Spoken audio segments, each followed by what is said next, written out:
à tous, ravi de vous retrouver pour ce nouveau numéro de 85 chrono, l'avant-dernier numéro de la saison. Comme chaque lundi, Hélène Laurenceau est à mes côtés. Bonjour Hélène. Bonjour.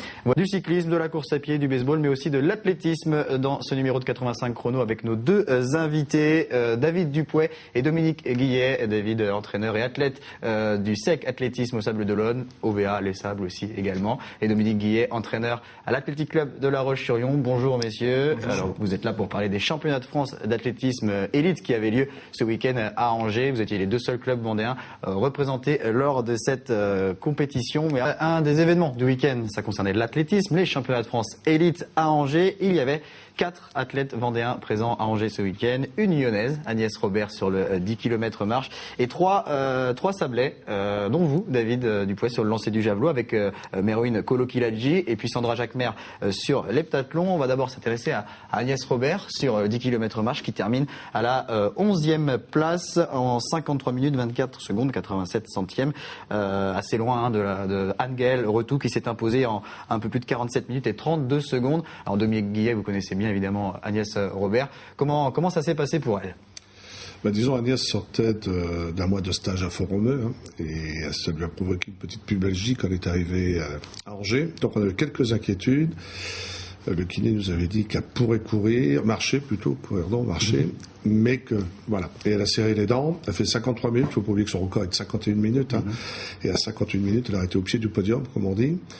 Voilà, mais bon, pour Agnès, c'est une très grande saison pour elle, parce qu'elle a battu ses records, elle a été vice-championne de France, et c'est quelqu'un qui part de très loin, et par son travail et son engagement, est aujourd'hui parmi le top 10, et je pense qu'elle aurait pu être le top 8 national, quoi. Donc voilà, je crois que sa saison s'est arrêtée dimanche, mais on peut lui tirer un coup de chapeau, parce que c'est quelqu'un qui n'était pas doué naturellement, mais par le travail, et atteint cet objectif. Et voilà, je suis très contente d'elle, et son engagement et son attachement au club aussi, qui est important. Donc c'était la seule athlète de l'Athletic Club de La Roche-sur-Yon présente sur ces championnats de France et élite. Donc 3 sablets, je le disais, dont 2 lanceurs de javelot. Alors Merouine Kolo-Kiladji termine à une belle 6e place avec un lancer à 68 mètres 04. Ça a été plus compliqué pour vous, David, week-end décevant, avec une 12e place, un jet à 58 mètres 88, très loin de votre record personnel qui est de 69 mètres 68. Qu'est-ce qui s'est passé ? Mais c'est vrai que là je suis passé à côté, et cette saison c'est soit tout soit rien, et j'ai été plutôt en forme au mois de mai, quoi. Et puis en athlétisme c'est dur de maintenir la forme, de planifier. On essaye d'être en forme le jour des championnats de France, sauf que là il y a des exigences de la fédération qui sont énormes. C'est que pour qualifier au championnat de France élite, là il faut être dans le top 12 français. Donc je n'y étais pas, et donc j'ai mis les bouchées doubles pour y être au mois de mai. Et arrivé mi-juin, la saison a été un peu longue, et j'ai pas réussi à me maintenir à ce niveau-là, quoi. Mais bon, alors déjà se qualifier, c'était une performance en soi. Et puis après, j'ai pas réussi à rééditer les performances du mois de mai qui me faisaient espérer de belles choses, et c'est dommage, mais bon. C'est de l'expérience en plus, et on verra pour la suite, quoi. Quand vous dites que vous avez mis les bouchées doubles, c'est que vous avez vraiment intensifié l'entraînement et que vous l'avez un peu payé ce week-end ? En fait, oui, j'ai mis les bouchées doubles pour être en forme au mois de mai, et donc ça s'est transformé par une belle performance fin mai, début juin, qui m'a permis de me qualifier, sauf que j'ai eu aussi une petite blessure du coup, et du coup moins d'entraînement, moins de sensations, moins de repères. Donc je suis arrivé au championnat de France à Angers tout frais, tout neuf au niveau physique, sauf qu'au niveau technique j'avais moins de sensations, et c'est pas passé. Je savais que c'était tout ou rien, quoi, et j'ai essayé parce que j'ai déjà été confronté à des situations similaires et c'était déjà passé. Et là, malheureusement, surtout sur les 3 essais, dans des conditions pas évidentes, j'ai pas pu tirer mon épingle du jeu. Par contre, Merouine, c'est ce qu'il a fait. Lui, il a eu un schéma de saison un peu différent, quoi. Moi, j'étais en forme tôt, et ça baisse au mauvais moment. Lui, il a eu un petit début de saison poussif. Il a été repêché pour ce championnat de France au dernier moment, et il était sur la pente ascendante. Donc il est en liste d'attente. Voilà, il était en liste d'attente, et on a appris que mardi ou mercredi qu'il était repêché. Et donc il en a profité, et il faut lui tirer un coup de chapeau, parce que faire 6e d'un championnat de France dans ces conditions-là, il est pas loin du podium, il se sentait très en forme, il me l'a dit à l'échauffement, et donc se sentir en forme c'est une chose, mais après transformer l'essai c'en est une autre, et il l'a bien fait, quoi. Donc je pense qu'il aurait même pu aller plus loin, mais pour lui la saison est pas finie et je pense qu'il est capable de belles choses encore. 68 mètres 1,04 on l'a dit pour Merouine. La troisième place pour Julien Gourdier à 69 mètres 51. Vous y avez cru vraiment au podium oui, surtout qu'en fait Merouine il a même été en tête du concours parce que vous savez que ça se passe en 6 essais, enfin 3 plus 3 essais. Donc sur le premier essai Merouine fait une bonne perf, tous les autres lanceurs français passent un peu à côté parce qu'il pleuvait. Au deuxième essai, il en remet une couche, donc il était en tête. Puis après, les ténors ont sorti des bonnes performances, mais Merouine est resté longtemps troisième, et grâce à son deuxième essai. Et sur la finale proprement dite, quatrième, cinquième, sixième essai, là où les autres se sont un peu réveillés, lui, il n'a pas réussi. Il a essayé, mais il s'est un peu déréglé dans ses marques, et donc sa performance de pointe, il l'a faite en début de concours, et après, c'est les autres qui l'ont dépassé, quoi. Un concours remporté par Kylian Duréchou de Franconville avec 75 mètres 06. Également présente sur ces championnats, Sandra Jacquemer, qui elle aussi était sur liste d'attente pour l'heptathlon. Elle a appris seulement mercredi qu'elle allait participer à ces championnats. Elle termine à la 11e place avec 4774 points. Là aussi, déception, surtout la première journée, je crois. Bah oui, pour en avoir parlé avec Sandra, alors déjà elle a été repêchée, elle a su mercredi qu'elle a été repêchée, parce que toujours ce système fédéral qui qualifie les 12 meilleures françaises, sauf que il y a une liste d'attente, et là les filles qui participent au championnat d'Europe dans 2 semaines se sont désinscrites, si je puis dire, au dernier moment. Et donc Sandra a été repêchée, et elle avait déjà réattaqué une préparation pour être en forme au mois de juillet, quoi. Sauf qu'une participation au championnat de France élite, ça se refuse pas. Du coup, elle y est allée, sachant cela, avec son entraîneur, et donc elle a fait une première journée difficile sur les courses, quoi. Son point fort. Elle a pris un mauvais départ sur les haies parce qu'elle manque de travail spécifique sur le départ, parce qu'on est au mois de juin aussi. Il faut pas oublier que d'habitude les championnats de France sont au mois de juillet, et là en raison des Jeux Olympiques et des championnats d'Europe, il y a tout est chamboulé dans la saison. Du coup, Sandra elle fait une première journée qui n'a pas satisfaite, surtout sur les haies et sur le 200. Et puis par contre, elle s'est remise dedans sur la deuxième journée où elle fait un saut à longueur à 5,37. Donc pour elle, c'est bien. Elle a battu son record au lancer du javelot avec 36 mètres et quelques centimètres. Et puis le 800 mètres, elle s'est accrochée tant bien que mal. Et là aussi, elle manque un peu de travail spécifique. Donc là, il y a une petite déception. Bon, elle termine 11e, mais là, elle repart sur le cycle d'entraînement pour être en forme au mois de juillet pour les championnats de France Espoir, moins de 23 ans. Oui, parce qu'elle est toujours dans la catégorie Espoir, il faut le rappeler, donc elle a pu engranger de l'expérience. Allez, on reparle d'athlétisme avec nos invités Dominique Guillet et David Dupouet. David, donc avec trois athlètes présents ce week-end, j'imagine que c'était une satisfaction. Est-ce que vous espériez peut-être pouvoir qualifier plus de monde? Ouais, on a eu 3 athlètes pour l'OVA, donc c'est un record qu'on égale, puisqu'il y a 2 ans à Valence, au championnat de France, on avait à nouveau eu 3 athlètes qualifiés. L'année dernière 2, donc on est à 2 ou 3, c'est déjà une belle performance pour un club comme les nôtres, parce que d'habitude c'est plutôt 0 ou 1. Et il y avait Émilie Cherpin sur 5000 mètres qui n'a pas été loin. Enfin, elle a fait une première expérience sur 5000 cette année, et j'en ai discuté avec elle, et c'est vrai qu'elle s'attendait pas déjà à être pas très loin d'être qualifiée, donc peut-être que les autres années elle essaiera de pousser un peu plus, mais 3 qualifiés pour un club comme les nôtres, c'est une très belle performance. Alors Dominique Guillet, il y avait 2 qualifiés à La Roche, une seule présente, c'est Agnès Robert, puisque Kevin Hautecoeur sur 800 mètres a dû déclarer forfait.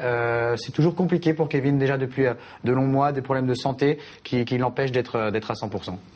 Disons que Kevin, c'est un problème qui remonte de 2008. C'est un problème récurrent que la médecine sportive n'arrive pas à définir.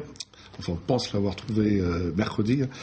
C'est quand il est rentré mardi, il n'est pas rentré avec un gros moral, parce qu'on lui annonçait plutôt des mauvaises nouvelles avec des conséquences qui auraient été plus graves.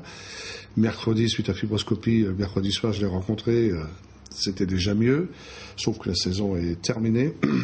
Alors c'est vrai, il a 26 ans, c'est, comme dit son entraîneur, Bruno, c'est un garçon qui peut faire une 45. On en est persuadé, j'en suis même persuadé. Je pensais que cette année, il était bon pour aller au jeu.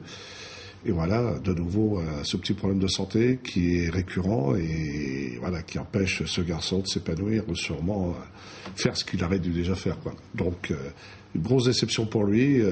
Mais bon, c'est un revancheur. On a regardé le 800 hier après-midi à la télévision, et voilà, il n'a pas baissé les armes non plus, et je pense qu'on va le retrouver l'an prochain avec des ambitions, et surtout si la médecine arrive à régler ce problème, quoi. Parce que ça, c'est... Comment expliquer ça, que voilà, il y a un problème de santé depuis 2008 qu'on n'arrive pas à déceler précisément, Comment c'est possible? Alors, moi aussi, il est dans un centre de haut niveau où je me dis, il y a tout ce qu'il faut autour, hein, c'est ce qu'on préconise à l'INSEP. Sauf que, voilà, je pense que la médecine sportive en France n'est pas aussi au point que dans d'autres pays. Il a été à Doha en 2010, où on lui avait déjà découvert cette petite chose, quoi. Sauf qu'on n'a pas trouvé, ils n'ont pas trouvé le comment pour le soigner, quoi. Voilà. Et c'est ça le drame aujourd'hui de Kevin, c'est de trouver le médicament qui va endiguer ce virus, cette bactérie qu'on a tous, mais que lui développe plus que d'autres, quoi. Et qui l'a donc empêché de participer à ces championnats ce week-end. Surtout dans la région, quoi. C'est encore plus dur, quoi, pour lui. Et il y avait une autre athlète qui était tout près de participer, qui était également sur liste d'attente, c'est Océane Usuro sur 400 mètres haies. Oui, Océane comme le disait David tout à l'heure, c'est compliqué parce qu'Océane est espoir, donc il y a les championnats de France Espoir le 14 juillet. Il faut être en forme pour se qualifier, rentrer dans le top 16 le 15 juin, enfin le 10 juin c'était. Donc elle était toute prête. Puis les conditions climatiques qu'on a eues depuis le début de saison ne favorisaient pas le tour de piste. Le 100 mètres, des fois on pouvait avoir le vent favorable à la limite. Le tour de piste, on l'a favorable d'un côté, on l'a défavorable de l'autre. Voilà, donc tout ça faisant que à l'Espoir, l'élite, il y a quand même un bon niveau 4H filles.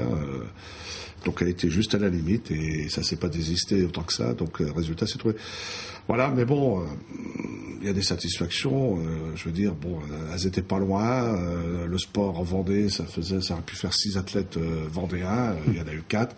Voilà, donc il y a un développement. Donc il faut utiliser cet engouement pour que d'autres athlètes vendéens aillent au championnat de France élite, parce que je pense que c'est une bonne expérience. Pour les athlètes, que ce soit Océane, Agnès, c'est son premier championnat de France élite estival. Donc c'est, vous voyez, comme quoi j'encourage les athlètes vendéens à avoir de l'ambition, quoi, parce qu'il faut de l'ambition et du travail. Les championnats de France Espoir, justement, dans moins d'un mois, combien d'athlètes seront présents dans vos clubs respectifs? Alors, championnat de France Espoir, donc c'est moins de 23 ans, parce qu'il y a des juniors, donc vous voulez... ou les jeunes, ça sera en même temps? Championnat de France jeunes, non, c'est différent, il y a une semaine d'écart entre les deux. Pour l'OVA, on espère avoir 3 ou 4 qualifiés chez les cadets juniors, et puis chez les espoirs, on sait qu'on en aura déjà 2 ou 3.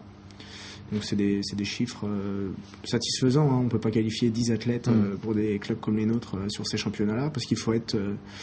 comme Dominique l'a dit, dans le top 16, enfin pour les jeunes, c'est le top 24 ou le top 32 français, quoi. Mais plus les athlètes sont jeunes, plus il y a de concurrence. Et donc je pense qu'au total, la Vendée devrait qualifier au moins une dizaine d'athlètes sur chaque championnat. Donc pour l'OVA, il y aura 3 ou 4 à chaque fois. Pour la CLR, je sais pas. Bon, on espère être une dizaine installée chez les jeunes, parce qu'on a une bonne génération. Bon, je dis bien on espère, parce que... Voilà. Oui, on aura des jeunes athlètes, des jeunes cadets, on aura des relais, on aura Kenny Guinodo à la marche, sauf s'il court le week-end prochain, il réalise les minima pour le monde, peut-être qu'il ne fera pas les France, parce que ça fera pas mal de 10 déjà de fait. Voilà, donc on sera une dizaine, 10 ou 12 qualifiés, donc on est dans ce qu'on faisait chaque année, quoi. Chez les espoirs, on espère 3 ou 4 et voilà. Je reviendrai à une petite déception pour les France élites, parce que c'est vrai qu'on aurait pu avoir des garçons comme Kevin, Agnès Sieter, on aurait pu avoir Dimitri Pacro, mais qui s'est blessé lui aussi au mauvais moment de la saison. Donc, et puis les conditions climatiques qui nous ont pas été favorables. Dans d'autres régions, oui, nous, ça n'était pas le cas. Et on a eu un bon premier tour d'interclub où il a fait beau. La Chapelle, il y a eu du beau temps. Carquefou. Et puis le deuxième tour d'interclub qui était pluvieux. Voilà. Donc ça fait... et on n'a pas le droit à l'erreur. Je veux dire, sur des qualifications, faut trouver les courses pour les lancer, le vent soit dans le bon sens, comme on dit.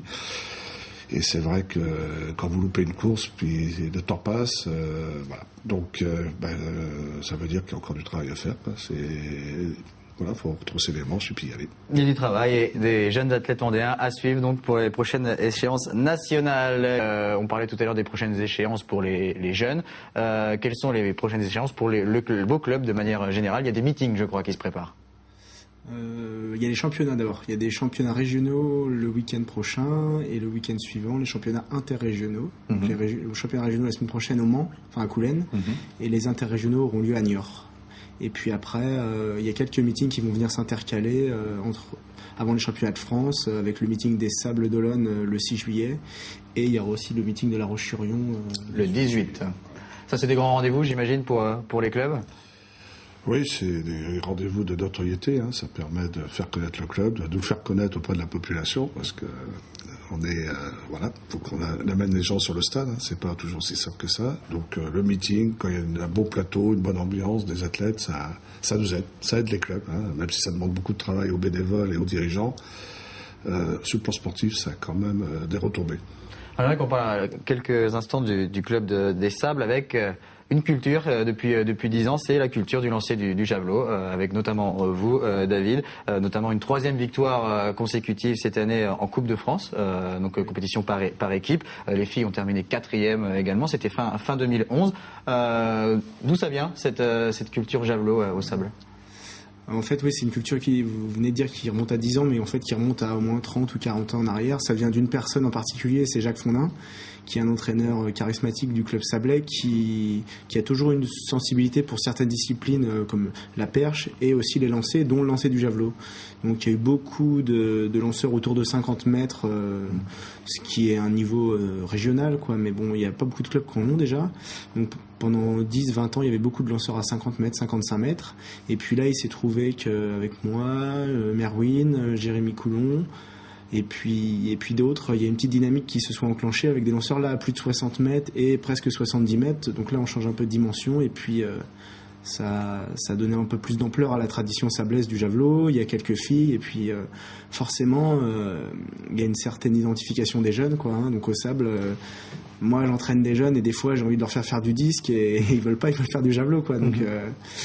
Donc on essaye d'axer forcément les jeunes là où ils sont bons, mais là aussi où ils ont envie de pratiquer. Donc il y a une certaine culture qui vient de Jacques Fondin, qui connaissait bien cette discipline et qui manifestement a su bien l'enseigner à de nombreux lanceurs, parce qu'en fait le javelot il faut un bras, quoi, c'est ce qu'on dit au départ, et puis après il faut donner quelques rudiments pour que ça marche, quoi. Et il faut aussi, j'imagine, des qualités de concentration, parce qu'un jet, un lancer, ça dure combien de temps? Vous êtes 15 secondes sur... faut être bon à ce moment-là, quoi. Oui, alors c'est une épreuve technique de grande intensité, très, très rapide. Donc oui, c'est un geste bref, donc il faut se concentrer. Mais ça, c'est des facultés qu'on développe à l'entraînement. Parce qu'il y a un engagement physique total, quoi, dans chaque lancer. Donc si on est à 95%, ça fait 60 mètres, et si on est à 100%, ça peut faire 68 mètres, quoi. Donc des fois c'est un peu tout ou rien. Il y a d'autres paramètres qui rentrent en compte, comme la météo, le vent, ces choses-là. Mais bon, c'est pour ça aussi que c'est intéressant, parce que il peut se passer beaucoup de choses finalement en très peu de temps.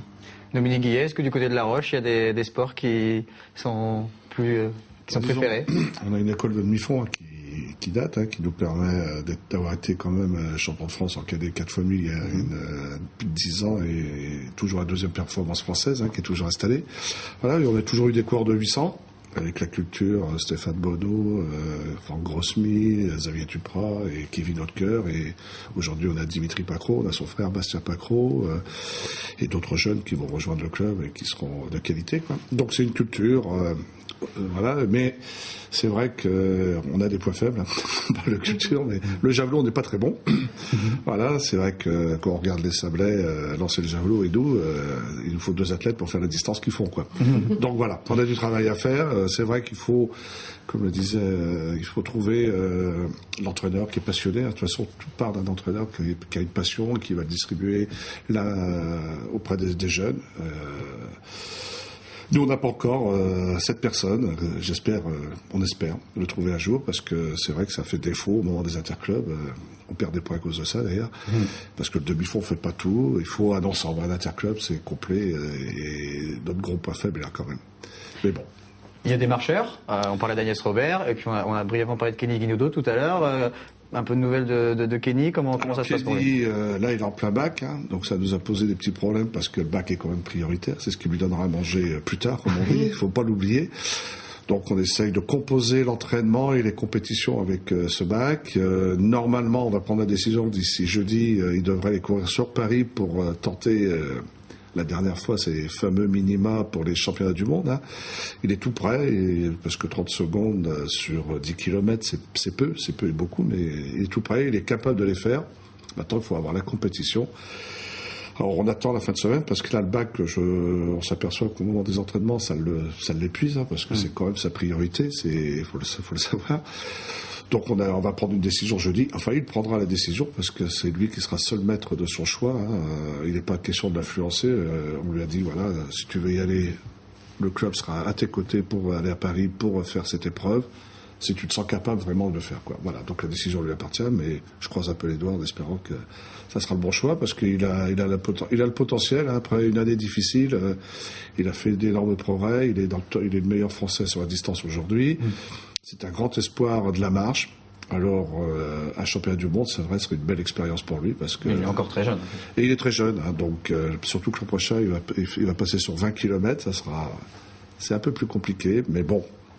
Il a la classe, il a la volonté, il a le talent, donc et il a quelqu'un qui s'occupe de lui, Lumla, qui est une femme extraordinaire dans cette préparation. Donc on a tous les outils pour réussir. Et on suivra bien évidemment les performances de Kenny Guignodo en marche. Le quiz de 85 chronos, l'avant-dernier donc pour cette saison. On va regarder le classement avec toujours Thomas Fernandez seul en tête avec 7 bonnes réponses et toujours autant de candidats à 6. Dominique Guillet, vous êtes également un deuxième ex-aequo. Hein. On n'a pas pu mettre tout le monde, mais vous aviez répondu à 6 bonnes questions, 6 bonnes réponses également. Donc c'est David forcément qui va s'y coller cette semaine, puisque Dominique y a déjà participé. Vous avez au minimum 7 bonnes réponses pour être en tête. J'espère que vous connaissez bien votre club et votre sport. David, est-ce que vous êtes prêt? 1 minute, 10 questions, c'est parti. En quelle année a été créé le SEC? 1948. Bonne réponse. À l'origine du SEC, il y avait 2 sections, l'athlétisme et... La gymnastique. Mauvaise réponse. En quelle année a été créée la section handisport du SEC? 2001. Mauvaise réponse. À 20 points près, quel est le record de Sandra Jacquemer en heptathlon? 4942. Bonne réponse. Qui a remporté le dernier semi-marathon des Olonnes? Le nom est imprononçable. Et c'est un athlète qui a remporté 3 fois du Burundi. Ah, on va dire bonne réponse. Quel est le record du monde du lancer de javelot? 98 mètres 48. Bonne réponse. Comment s'appelle le champion du monde en titre du lancer de javelot? Champion du monde. 2011. Vous pouvez passer. Torkinson. Mauvaise réponse. Comment s'appelle l'athlète du SEC champion de France cadet sur 200 mètres en 1990? Régis Croizard. Bonne réponse. Par qui est détenu le plus vieux record du SEC sur 400 mètres masculin? Je sais pas. Et à quel niveau évolue l'équipe de football des Sables d'Olonne? Ils sont au DH. J'espère Bonne qu'ils vont. Bonne réponse, ça fait un total de 6. Encore une fois, un candidat à C'est la 6. malédiction. Bonne réponse. On va revenir sur les mauvaises réponses. À l'origine du SEC, il y avait 2 sections, l'athlétisme et le basket. Oui. La section handisport a été créée en 2004. Le champion du monde en titre du lancer du javelot, c'est l'Allemand Matthias de Zordo. L'athlète qui a remporté le semi-marathon des Olonnes, c'est Jean-Claude Niyoniziji. On J'ai appris à le l'a compté, prononcer, parce qu'il est Burundi. Et puis le plus vieux record du SEC, donc sur 400 mètres masculin, il date de 1962 et c'était Michel Barrault, 48 secondes 9. Voilà, donc 6 bonnes réponses. Thomas Fernandez reste en tête. Dominique Guillet, David Dupouet, merci beaucoup d'être venus sur le plateau de 85 chronos. Bon courage et puis bonne chance à tous vos athlètes pour les échéances à venir. Il y a encore beaucoup de boulot, la saison bat son plein. Hélène, merci. On se retrouve la semaine prochaine pour le dernier numéro de la saison de 85 chronos. D'ici là, passez une excellente semaine.